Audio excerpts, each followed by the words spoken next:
بسم الله الرحمن الرحيم الحمد لله رب العالمين والصلاة والسلام على نبينا محمد وعلى آله وأصحابه وسلم تسليما مزيدا ثم أما بعد إخوة الكرام السلام عليكم ورحمة الله وبركاته إخوة الكرام فإن الله سبحانه وتعالى ذكر لنا في كتابه العظيم تبارك الذي بيده الملك وهو على كل شيء قدير.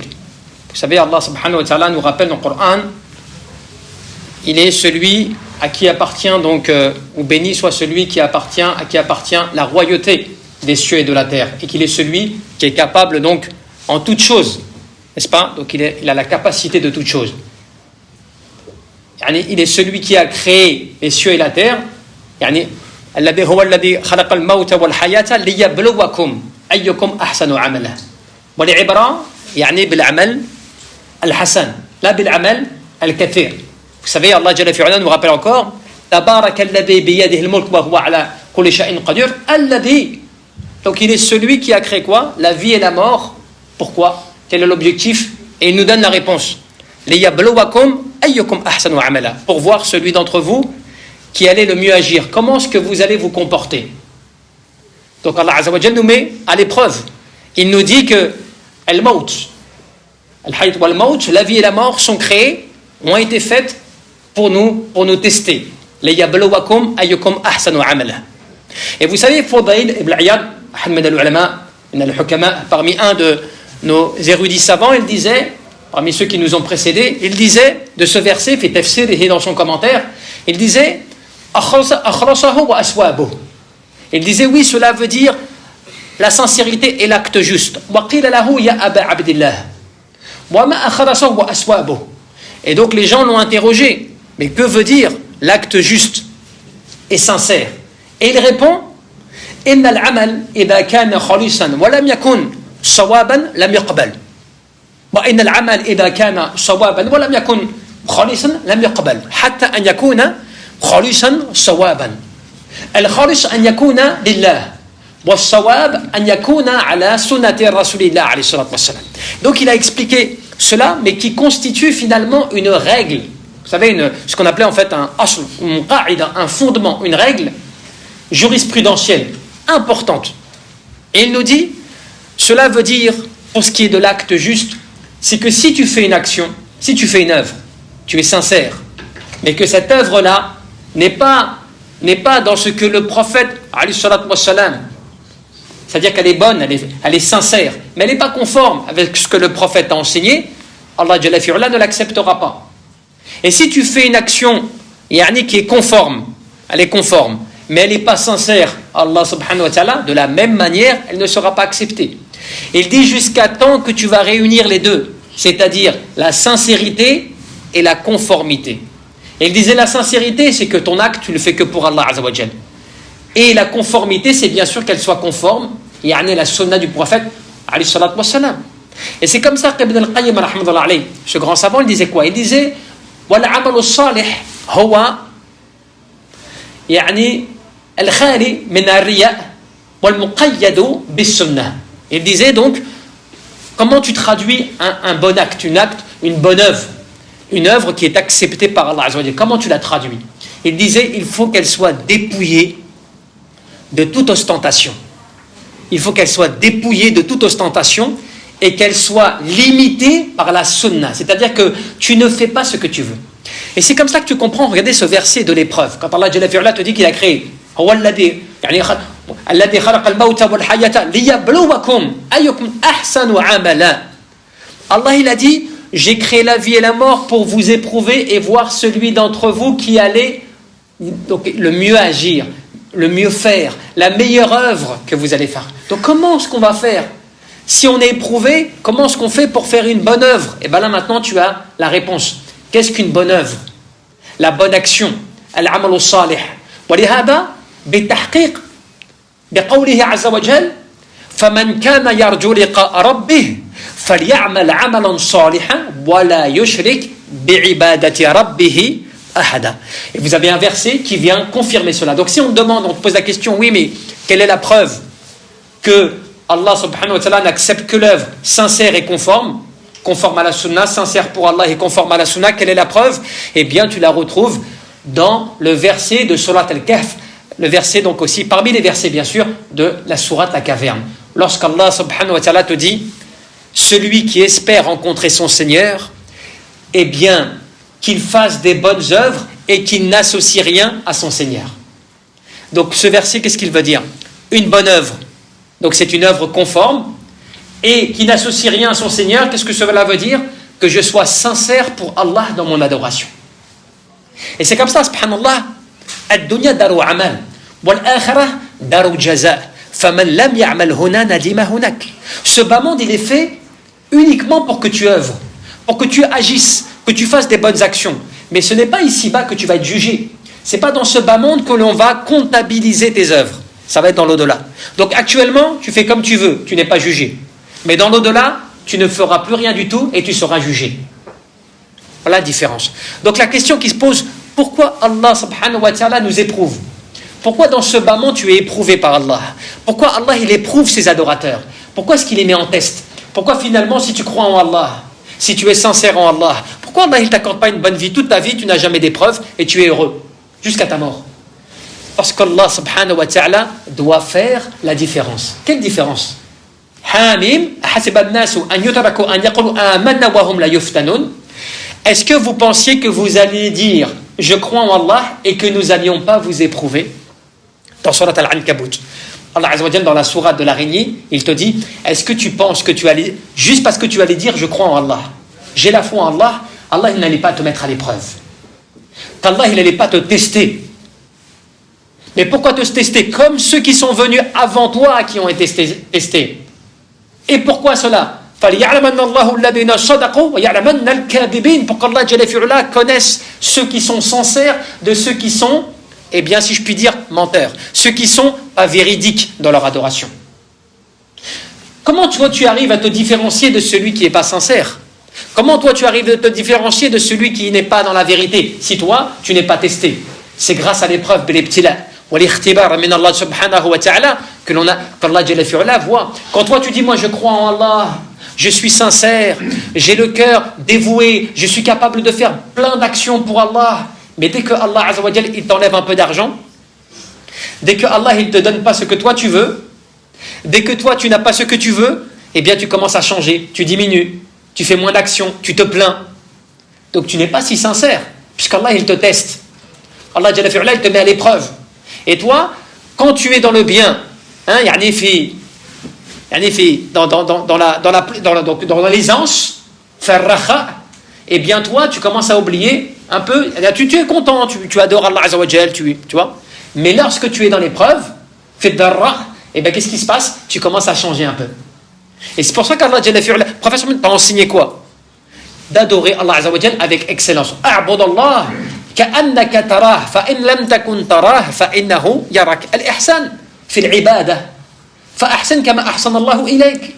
Allah Jalla fi'ala t'a enseigné dans un verset coranique, il te dit excellez, faites preuve d'excellence comme moi j'ai été excellent avec vous. Comment Allah Azza wa Jalla a été excellent avec toi? Il t'a donné ton travail peut-être, il t'a donné tes enfants, ta famille, ton confort, la sécurité, le bien-être, la santé, tout cela Allah Azza wa Jalla te l'a donné. Donc Allah il a été bon avec toi. Donc il te demande en retour que tu en fasses de même. Et c'est pour cela que dans Surat Al-Baqarah, Allah Jalla fi'ala, il t'apporte des versets, mais vraiment qui sont des versets importants à méditer. Lorsqu'il te dit Fadkuruni adkurkum washkuru li wala takfurun. Rappelez-vous de moi et je me rappellerai de vous. Faites preuve de reconnaissance et ne soyez pas ingrats. Pourquoi ingrat? Parce que dès qu'Allah Azza wa Jalla te donne, dès qu'il t'accorde tes bienfaits, dès qu'il te met dans une position élevée, tu commences à l'oublier un petit peu. Au contraire, tu devrais multiplier. Plus tu as, plus tu devrais multiplier eh bien, les grâces, la générosité, la gentillesse, le bien-être, tu vois, les bonnes œuvres. Plus Allah Azza wa Jalla t'augmente, plus tu devrais toi aussi augmenter en adoration.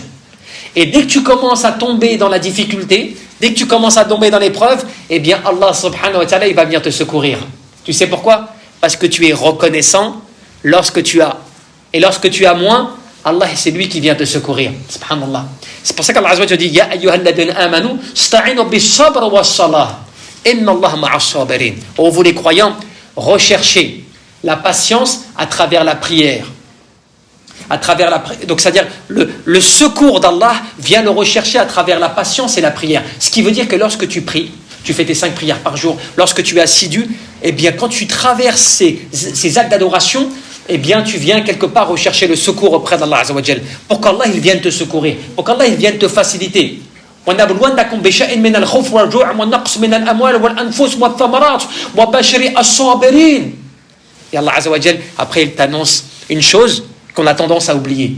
Lorsqu'il te dit « Nous allons vous éprouver ». Donc c'est une certitude. Ne crois pas que tu vas mener une vie constamment paisible, où jamais tu n'auras de vagues dans ta vie, jamais tu ne vas être testé sur ton caractère, sur ton argent, diminution de l'argent, sur le fait que tu vas perdre des personnes autour de toi, comment tu vas te comporter, sur ta façon d'être avec les gens, sur ta sincérité, sur ton honnêteté. Ton honnêteté. Tu vas te retrouver dans une situation où soudainement tu peux gagner beaucoup d'argent. Et cet argent que tu peux gagner, par contre, il est un petit peu touché de choses pas claires, de choses qui sont mélangées un peu avec le haram ou avec les doutes. Comment tu vas te comporter? Est-ce que tu vas dire non, je délaisse? Non, c'est une épreuve. Allah Azza wa Jal veut me tester. Je refuse. Alors que ça m'est facile, hein. Je peux le prendre. Hein. Personne ne va m'interroger, hein. Mais je refuse. Allah, il t'a testé, tu as réussi. Combien d'entre nous, on va dire non, alhamdoulilah, on va le prendre, je vais faire du bien. Voire même des fois, tu prends de l'argent haram et tu te rassures en faisant des petites aumônes comme cela. Tu donnes un petit peu comme ça, à droite à gauche, tu dis, ouais, alhamdoulilah, je fais un peu d'aumône. Et ça te rassure. Tu dis, j'ai pris un peu de haram, mais je purifie un peu mon argent comme cela, avec des sadaqat. Non, tu as été éprouvé. Allah Azza wa Jal ne t'éprouve pas que par le mal, il t'éprouve par le bien. Il t'augmente ton argent, il t'augmente tes biens, il t'augmente ton pouvoir, il t'augmente, tu vois, ton notoriété. Comment tu vas te comporter, comment tu vas être, est-ce que tu vas être reconnaissant. Et Allah, il te dit dans ce verset, nous allons vous éprouver avec un petit peu, pas complètement, hein, avec un peu de peur. Et un peu, de diminution dans vos biens. Et un peu de diminution dans les personnes qui sont autour de vous. Et nous allons vous éprouver, pourquoi? Pour vous tester. Allah Azza wa Jal te dit juste après, mais annonce la bonne nouvelle à ceux qui font preuve de patience. Cela veut dire que Allah, il ne veut pas te détruire. Tu sais, quand tu vis des épreuves, tu as des gens, des fois, quand tu parles avec eux, ils sont éprouvés, tu as l'impression que c'est comme s'il te disait, Allah, il veut en finir avec moi. Non, je suis désespéré. Mais Allah Azza wa Jal, quand il t'éprouve, c'est pas pour te faire du tort. Allah, il ne veut pas t'éprouver pour te détruire. Allah Azza wa Jal, il veut t'éprouver pour te remettre en cause. Parce que combien de personnes ont été éprouvées par la maladie, et grâce à la maladie, ils se sont repentis. Parce que quand ils étaient bien, ils profitaient, ils s'amusaient, ils oubliaient Allah Azza wa Jal. Allah, il les a touchés d'une maladie, et soudainement, tu les vois, ils sont repentants. Ils implorent Allah, ils demandent à ce que Allah Azza wa Jal leur pardonne tous leurs péchés. Donc, quelque part, cette maladie, elle a été la cause d'un retour vers Allah. Mieux que cela encore. Combien de personnes, quand tu as perdu quelqu'un de proche, cette personne-là a été un moyen pour toi de revenir vers Allah Azza wa Jal. Plein de situations comme cela, où toi, sur le moment, tu crois que c'est un malheur. Tu crois que c'est une calamité. Mais en fait, Allah Azza wa Jal, par sa douceur, par sa volonté de vouloir te rappeler à lui dans le bien, il t'éprouve par une chose, parce qu'il sait que si toi, il t'augmente ton argent, tu vas encore plus l'oublier. Si toi, il t'augmente ton pouvoir, tu vas être encore plus injuste. Si toi, il te donne encore plus d'enfants, tu vas être encore plus négligent. Donc Allah, il te donne un truc qui est contraire, pour que tu te réveilles, un état de conscience. Combien de personnes, subhanallah, des fois, il y a des gens qui viennent te voir, tu dis, moi j'étais dans une vie pas possible, j'avais tout oublié, il m'est arrivé un accident. Je ne sais pas comment je m'en suis sorti. Je m'en suis sorti idem, alors que j'aurais pu mourir. Et soudainement, tu vois qu'il commence à se rendre compte de la grâce d'Allah sur lui. Il commence à se rendre compte que Allah, il l'a privilégié, qu'il l'a épargné. Et il revient vers Allah Azza wa Jal. Mais par contre, attention, il faut faire attention aux épreuves qui viennent te toucher parce que tu commets des péchés. Attention à quand Allah Azza wa Jal, il t'éprouve parce que tu es désobéissant. Eh oui, mais même quand tu commets des péchés, imaginons, et que tu es touché par un mal, parce que tu as des gens des fois qui font des choses illicites, qui font des choses mauvaises, et à cause de cela, eh bien il leur arrive des choses mauvaises. Allah Azza wa Jal te rappelle à quel point que les péchés, les malheurs, les qui viennent te toucher, elles sont dues à ce que tes mains ont commis. Tu as fait des choses qui t'ont amené des calamités. Donc, quand elles viennent sur toi, il ne faut pas que tu désespères, il faut que tu reviennes vers Allah Azza wa Jal. C'est pour ça qu'Ibn al-Qayyim te disait فَإِنَّ الْبَلَاء. Tu vois, le fait que tu sois les calamités, ou bien tout ce qui peut toucher tout ce qui peut être une sorte de calamité pour la personne, de malheur, il disait kaddawa'i yani lil mu'min lahu. C'est comme un médicament pour lui. C'est comme un remède pour lui. C'est vrai que le malheur et la calamité, des fois, elles viennent te corriger un défaut en toi. Ou bien des fois, tu vas être touché par des choses, mais ces choses-là, elles viennent te purifier, subhanallah. Tu as commis des péchés, et toi, tu es un peu négligent, tu n'as pas fait attention à ces péchés. Mais Allah Azza wa Jal, il vient te toucher par des péchés, par des calamités. Tu sais pourquoi? Pour t'effacer tes péchés, sans que tu le saches. C'est pour ça qu'Allah Azza wa Jal, il a enseigné à son prophète de dire quoi? Wa ma yazalu al-bala'u bil mu'min wal mu'mina hatta yalqa Allah wa ma alayhi khati'a. Il dit, il ne cessera, un croyant ne cessera de subir, par exemple, des épreuves ou des calamités ou des duretés, au point que tout ce qu'il subit, parce que lui il patiente, un croyant et une croyante, il subit mais il patiente. Et bien il patiente, et cela fait qu'après, lorsqu'il rencontre Allah, il rencontre Allah avec des péchés pardonnés. Il n'a plus de péché. Cela lui a effacé ses péchés. Sans qu'il s'en rende compte, les calamités, les malheurs, les choses qu'il a subies, lui ont effacé des péchés, qui fait qu'il a rencontré Allah après, pardonné, subhanallah. Et cela, c'est dû à quoi? C'est dû au fait qu'il y a une chose qu'il faut que tu gardes en tête, c'est que quoi qu'il m'arrive, cela provient d'Allah Azza wa Jal. C'est pour ça qu'il y a, vous savez, il y avait un poète qui disait une parole magnifique, qui était un poète parmi les anciens, les grands érudits. Il disait La tahzan idha ma'ana Allah anka shay tuhibbuhu falaw alimtum kayfa yudabbaru rabbuhu umurakum ladabat qulubukum min mahabbatihi. Il disait ne sois pas triste, ne sois pas attristé d'une chose que Allah Azza wa Jal t'a privé, que tu aurais aimé avoir. Ne sois pas triste d'une chose que tu aimerais avoir, dont Allah t'a privé. Parce que si tu savais, si tu avais la connaissance sur le fait de comment Allah, il organise tes affaires, comment Allah, il organise ta vie au quotidien, eh bien ton cœur, il se serait fendu par amour pour lui. Est-ce que tu vois la métaphore? Pour dire que nous, des fois, on ne se rend pas compte que c'est Allah Azza wa Jal qui organise tout, depuis le matin où tu te réveilles jusqu'au soir où tu te couches, même dans la nuit quand tu es dans le sommeil. Allah Azza wa Jal, il te protège, il protège ton âme, il protège ta demeure, il protège tes enfants. Il organise des choses que tu n'imagines même pas. Mais si vraiment tu étais conscient que tu le voyais de tes yeux propres, ton cœur, il se fendrait par amour pour Allah, tellement tu te rendrais compte de la grâce d'Allah Azza wa Jal sur toi. C'est pour cela, ibadallah, Allah Azza wa Jal n'a pas parlé de ceux qui, quand ils le craignent, voilà la récompense.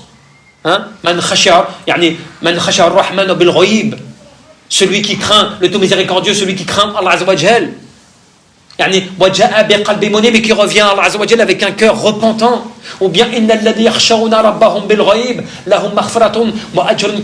celui qui craint Allah alors qu'il ne le voit pas. Est-ce que tu te rends compte que tu es touché d'une grâce extraordinaire? Allah Azza wa Jal, il t'élève en degré. Allah, il t'accordera une énorme récompense. Tu sais pourquoi? Parce que tu l'adores alors que tu ne le vois pas. Allah, il dit dans le Coran, certes ceux qui adorent leur Seigneur alors qu'ils ne le voient pas, ils auront une énorme récompense. Parce que tu vois, souvent l'être humain, il aime bien, tu vois, faire ou s'engager sur une chose dont il est sûr qu'il va avoir la chose entre ses mains, ou qu'il peut la toucher, qu'il peut la palper, qu'il peut la regarder, qu'il peut la goûter, tu vois. Là, dans ce cas-là, tu le vois, il est motivé. Il est motivé, tu vois. Quand quelqu'un, tu lui présentes un billet d'avion pour une destination de rêve, tu vois, avec une location, tu vois qui est vraiment extraordinaire. Là, il le voit, il est motivé, il est prêt donc à s'engager, à se préparer, à tout quitter du jour au lendemain pour aller profiter de ce bien que tu lui offres. Mais celui qui, tu imagines, il fait ses prières tous les jours comme toi. Tu fais tes prières tous les jours. Tu fais attention à ce que tu manges, tu fais attention à ce que tu fais. Tu implores Allah, tu vas faire le pèlerinage, tu fais tout ce que tu peux pour adorer Allah Azza wa Jal alors que tu ne le vois pas. Alors que tu ne le vois pas, c'est normal que pour cela, Allah subhanahu wa ta'ala va te récompenser d'une récompense que tu ne peux imaginer. Que tu ne peux imaginer. C'est pour ça, subhanallah, que disait un des savants qui s'appelait Abdurrahman ibn Sa'd rahmatullah alayhi, sahib al-kitab, Taysir al-Kalim ar-Rahman, un des savants contemporains qui est l'auteur d'un grand tafsir aussi. Et donc il disait, yani al-faqr al-haqiqi, vous savez, le véritable pauvre. Vous savez, celui qui est véritablement pauvre, c'est pas celui qui n'a pas d'argent. Ce n'est pas celui qui est dépouillé. Il disait, c'est celui qui, فَهُوَ الْإِفْلَاسُ مِنَ الْبَاقِيَاتُ الصَّالِحَاتِ. C'est celui qui s'est ruiné par le fait de faire des œuvres qui vont perdurer jusqu'à l'au-delà. Alors, qu'est-ce que des œuvres qui vont perdurer? Eh bien, tu l'as dans un verset coranique, lorsqu'Allah Azza wa Jal te dit Al-mal wal-banoun zinatul hayat ad-dunya wal-baqiyatu s-salihat. Al-baqiyatu s-salihat. Khayrun 'inda rabbika thawaban wa khayrun amala. Regarde bien. Allah Azza wa Jal te dit l'argent, les biens de ce bas monde ainsi que les enfants. Donc, c'est une métaphore aussi, un exemple pour te dire que tout cela est l'ornement de ce bas monde. C'est la décoration de ce bas monde. Tu sais, c'est la vitrine de ce bas monde. Il dit, juste après cela, il dit wal-baqiyatu s-salihat. Mais les œuvres qui vont perdurer, les œuvres qui dureront et qui ne s'éteindront jamais, eh bien, auront auprès de votre Seigneur, de leur Seigneur, une énorme récompense et un magnifique retour. Et qu'est-ce que le baqiyatu salihat? Eh bien, on a l'exemple qui nous a été donné par Abdullah ibn Abbas, anhuma, ce noble compagnon, ce savant et compagnon du prophète. Qu'est-ce qu'il disait de le baqiyatu salihat fi tafsirihi, dans son commentaire? Il disait le baqiyatu salihat, al-kalimat, il disait ce sont les paroles Subhanallah, walhamdulillah, wa la ilaha illallah, wallahu akbar, wa la hawla wa la quwwata illa billah. Pour lui, al-baqiyatu salihat, cela veut dire ces paroles. Ce que tu prononces. T'imagines, donc ça veut dire que ces œuvres-là, que tu prononces simplement, avec ta langue, que tu peux prononcer en toute situation, dans ta voiture, dans le train, en marchant, dans la mosquée, chez toi, à ton travail, en tapant sur l'ordinateur, tu peux prononcer ces paroles. Et qui sont des œuvres qui ne cesseront jamais d'augmenter en récompense pour toi jusqu'au jour de la résurrection. Voilà al-baqiyatu salihat. Donc c'est pour ça que le savant il disait, celui qui est le vrai ruiné, c'est celui qui aura ruiné, c'est baqiyatu salihat. C'est-à-dire qu'il avait la capacité de le faire, mais il n'a rien fait. Il était capable de dire, mais il n'a rien dit. Il s'est contenté de vivre comme cela, sans profiter de toutes ces opportunités, subhanallah. Tu vois? Et c'est comme cela aussi que Allah Jalla fi'ala, pour parler de l'épreuve, il te donne plein de choses. Tu sais, des fois, Allah il t'a facilité pour une maison, il t'a facilité pour un terrain, il t'a facilité dans ta vie, il t'a facilité pour des enfants, il t'a facilité pour te marier. Le jour où tu voulais te marier, tu te dis je veux me marier, très rapidement Allah Azza wa Jal, il t'a trouvé une épouse. Tu t'es marié et ça a été la bonne. Et t'es resté, 10 ans, 15 ans, 20 ans, 30 ans, 40 ans, peu importe. Allah Azza wa Jal t'a facilité. Il t'a facilité comme ça. Et certaines personnes pensent que des fois, ça vient d'eux. Tu vois, c'est eux. Et ouais, mais moi, tu vois, quand j'ai voulu me marier, moi j'ai fait ça, je suis parti là-bas, j'ai fait comme ça, tu vois. J'ai rencontré un tel, très rapidement. Tu vois, des fois, il parle de lui-même.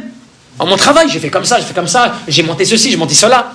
En oubliant que c'est Allah Azza wa Jal qui t'a ouvert toutes les portes, une par une, pour que tu y arrives. Une par une. Au point même qu'il t'a mis dans ton cœur le sentiment où tu te dis ah non, ça j'aime bien, ah non, ça j'aime pas, je vais plutôt faire ça. Non, je vais pas m'engager à ça, je vais plutôt faire ça. Même cela, c'est pas toi. C'est Allah Azza wa Jal qui t'a mis cela dans ton cœur. Et ça, tu l'oublies, tu vois. Et c'est pour ça qu'Allah Jalla fi'ala nous rappelle dans Surat Al-Kahf, encore une fois, qu'il a fait que cette terre, tu sais cette terre, il l'a faite comme un ornement pour éprouver les gens et voir de quelle manière ils vont se comporter. Allah il t'a embelli ce bas monde. Tu vois, ce bas monde, il est quand même plaisant. Et c'est agréable. Quand tu vis dans ce bas monde, tu vis, tu essaies de profiter. Tu as tout ce qui est autour de toi. C'est permis. Mais Allah Azza wa Jal te l'a embelli. Il a fait que tu l'aimes avec ton cœur, que tu apprécies ce bas monde et que tu aimes t'amuser. Tu aimes profiter. C'est naturel à l'être humain. Mais Allah Azza wa Jal, encore une fois, pourquoi il a fait cela de toi? Pourquoi il a fait cela de ce bas monde? Pour éprouver l'être humain. Comment tu vas te comporter? Comment tu vas agir avec Allah subhanahu wa ta'ala? Est-ce que tu vas être reconnaissant ou pas? Est-ce que tu vas te rappeler ou pas? Est-ce que tu vas être toi-même généreux vis-à-vis des autres ou pas? Ou est-ce que tu vas t'oublier? Combien d'entre nous, combien de gens ont oublié? Donc ton devoir, subhanallah, c'est te rappeler cela, te rappeler que les épreuves que tu vis, que ce qu'Allah Azza wa Jal t'a fait, toutes ces épreuves-là, elles n'ont pas pour rien. C'est pour ça que subhanallah, encore une fois, Ahmed al-Ulama wal-Hukama, un des grands sages, il disait Musibatu, yani tuqbal bik, wa ala Allah subhanahu wa ta'ala, khayrun lak min ni'mati, yani min ni'mati tunsika dhikrallah. Regardez cette parole, comment est-ce qu'elle est. Finalement, elle est magnifique, cette parole de ce grand sage. Il disait, une calamité, écoutez bien, un malheur ou une calamité que tu acceptes pour Allah, elle est meilleure pour toi qu'un bienfait qui te touche et qui te fait oublier Allah. Tu vois la réflexion? Si tu as quelque chose qui te touche, qui est un malheur, ou une calamité, ou quelque chose qui va à l'encontre de ce que tu aimes, mais cette chose-là tu l'acceptes. Tu dis, ça provient d'Allah. Qadallahi ma sha'a fa'al. Allah, il a voulu comme cela. Je l'accepte. C'est comme ça. Et bien cela, c'est bien meilleur pour toi. Et ça te pardonne tes péchés. Et ça t'élève auprès d'Allah qu'un grand bienfait qui va te toucher. Tu vas, mashallah, tu vas profiter d'une chose que tu espérais. Allah, il va te l'accorder. Et finalement, ce qu'il t'accorde, ça te fait oublier Allah. Combien de personnes, des fois, ils viennent nous voir et ils me disent, Ya akhi, subhanallah, j'avais de l'argent, mais franchement, ça fait au moins 5 ans, ou 6 ans, ou 7 ans, je n'ai pas donné zakat. Pourtant, j'avais l'argent, mais franchement, je ne savais pas. Tu vois, je fais, bon, si tu ne savais pas sincèrement, repens-toi Allah Azza wa Jal et agis. Mais la question, c'est de dire comment Allah Azza wa Jal t'a fait oublier pendant toutes ces années le droit que les pauvres avaient sur toi. L'obligation qui s'imposait à toi de te rappeler de donner de ce qu'il t'a donné. La richesse que tu as, c'est pas toi qui l'as, c'est Allah Azza wa Jal qui te l'a donné. Allah, il t'a enrichi, il t'a protégé, il t'a gardé en bonne santé pour que tu puisses faire fructifier ou conserver cet argent. Allah, il t'a mis dans un pays de sécurité pour que tu puisses protéger tes biens. Subhanallah, tout cela, et tu l'as oublié pendant toutes ces années. Si c'était sincère parce que tu ne savais pas comment faire, tu étais ignorant, même si tu es responsable. Pourquoi ? Fas'alu ahla dhikri in kuntum la ta'lamun. Demandez aux gens du rappel si vous ne savez pas. Si tu ne sais pas, tu as une obligation. Tu ne vis pas en haut d'une montagne. Tu n'es pas seul. Et autour de toi, ton voisin le plus proche, il est à 2000, 3000 km de toi. Tu n'es pas dans cette situation. Donc tu as toujours la capacité de te renseigner. Donc tu es innocenté ou excusé tout en étant responsable. Après, c'est Allah Azza wa Jal qui te jugera. Mais quand tu oublies une chose fondamentale, après j'ai parlé de la zakat, mais ça peut être autre chose. Tu as oublié de faire tes prières, ou tu n'as pas commencé à faire tes prières, ou tu as été très négligent dans ton jeûne du Ramadan, ou tu avais les moyens, tu avais l'argent, mais tu n'es jamais parti faire le Hajj. Alors que tu avais les capacités. Tu as préféré favoriser les vacances, par exemple, le soleil, des choses comme cela, et tu as oublié que l'argent que tu avais, tu pouvais l'utiliser pour adorer Allah Azza wa Jal, parce qu'Allah subhanahu wa ta'ala, ce que tu dépenses pour lui, il te le remplace par meilleur. Quand tu donnes pour Allah, Allah il ne te fait pas diminuer ton argent, il te l'augmente. Subhanallah. Mais Ash-Shaytan, il s'introduit. Et il te met des waswas dans ton cœur. Et il te fait croire que tu vas perdre, tu vas diminuer, et à la fin, tu ne fais plus pour Allah Azza wa Jal. Donc, n'oublions pas que l'épreuve, la calamité, donc tout cela, elle n'est pas faite pour détruire, pour écraser, pour éloigner, pour égarer l'adorateur d'Allah Azza wa Jal. Elle est là pour le rappeler à l'ordre. Mais des fois, bien sûr, tu as des calamités, il y a des dimensions ibn, elles sont là pour te rappeler aussi que ceux qui font le mal, forcément, des fois, peuvent être touchés par le mal eux-mêmes. Tu vois ? C'est pour ça qu'on te dit « Kamatadin otoden ». Tu connais, il y a une parole qui dit « Ce que tu fais, on te le fera ». C'est pour dire quoi ? Attention, ne sois pas injuste, tu subiras aussi l'injustice. Attention, ne mens pas aux gens, on te mentira aussi. Attention, ne vole pas les gens, on te volera aussi. Tu vois, ce que tu fais, on te le fera. Donc, la calamité, elle peut être vue de différentes manières, mais quand tu crains Allah Azza wa Jalla et que tu es pieux, Allah subhanahu wa ta'ala, il te facilitera et il te guidera dans la droiture. Et on demande à Allah Azza wa Jalla qu'il nous accorde, Inch'Allah, d'avoir un cœur pieux, repentant, et qu'il nous fasse accepter avec patience et sincérité, Inch'Allah, les épreuves que nous vivons. Wallahu a'lam wa nasallahu tabaraka wa ta'ala an yarzuqana al-ikhlas fi al-qalb wal 'amal wan niyyah. Allahumma rabbana faghfir lana warhamna wahdina 'ala as-sirat al-mustaqim, sirat alladhina an'amta 'alayhim min an-nabiyyin was-siddiqin wash-shuhada was-salihin. Allahumma rabbana la tuzigh qulubana ba'da idh hadaytana wa hab lana min ladunka rahmah innaka antal wahhab. Allahumma nas'aluka al-huda wat-tuqa wal-'afafa wal-ghina والسداد وصلى الله وسلم وبارك على عبدك ورسولك محمد وعلى آله وأصحابه أجمعين. بارك الله فيكم، غفر الله لي ولكم، والسلام عليكم ورحمة الله.